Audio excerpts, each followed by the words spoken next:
थानाय साल नम्बर वादियो जेराव नखु बैसाखा दिनै आरो थाङै बेरायनाय सदर बागासिफा असिम साहा गोरों गोरों आमसि बेरायनाय लुकुरु बै साबुनि दामा हामिया अंका गंलाम सालायका हासदे हाबुनि कतर कतर आदंरं जरा थुगिनो कतर कतर साइदंगो फियाबा सावंगो मुंसुफनो बायथांगो नुजाया अबहायनो मांब्लि थानाय साल नुजाकमानि आसल कक्तमाथुनि बिस्कांगो बागासिफा असिम साहा साखा थानाय सालनि वादि नम्बर गोबां नम्बरनि नगर हुग्र हामिया अंबायका फालनाव देराखा বরং চুবাসু রিনাই কক্সাকা সদর বাগাস্তেফা কালা বৃষ্টি করে ঘর বাইরে করে গেছে। তখন আপনারা কোথায় ছিলেন?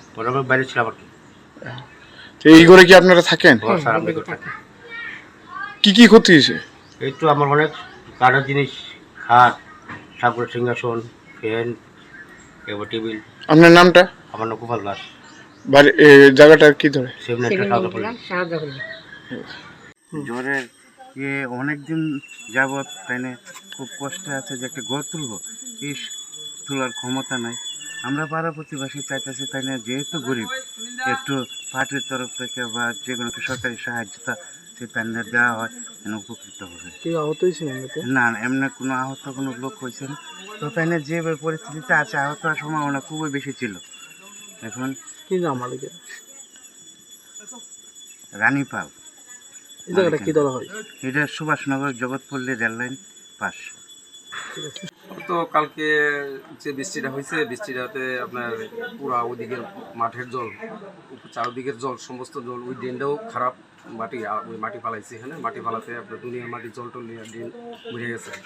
এরপরে এইদিকেও পুরা জল এদিকে নামছে, লাইন মেসেরা আপনার পুরা জল বাড়িতে ঢুকে গেছে, আপনার ঘরে ঢুকে গেছে জল ঢুকিয়া পুরো একদম গলার সমান হয়ে গেছে পুরো জল। আমরা তো মোটামুটি ড্রেনও পরিষ্কার করতেছি, কাবার দিতে পারতেছি না, তারপরে জলও এদিকে ড্রেন ঘুরিয়া যাইতেছে মাটিতে, জলও মানে পাস হইতে পারতেছে না। তারপরে আপনার এইদিকে বুক সমান জল হইয়া ঘরে ঢুকিয়ে আছে জল।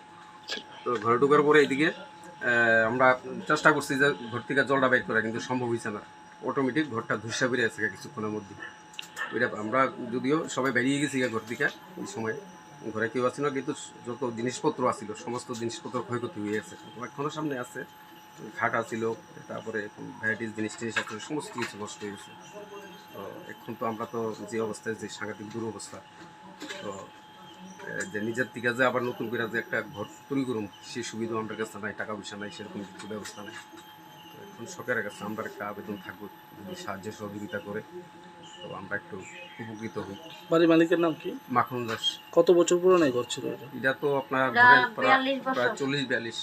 কে থাকতো করে? ওই তো বাবা মা থাকতো, আমরা থাকি। জায়গাটার নাম?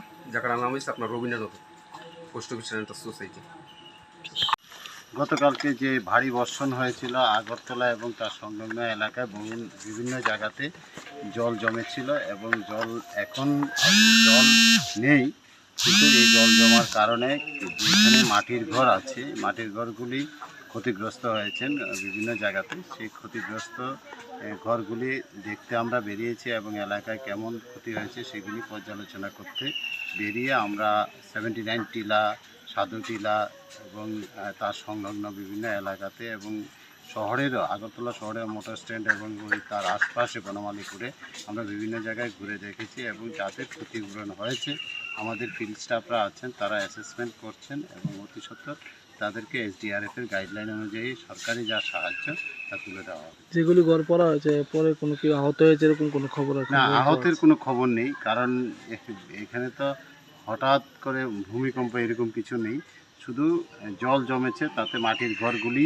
মূলত এফেক্টেড হয়েছে বেশি।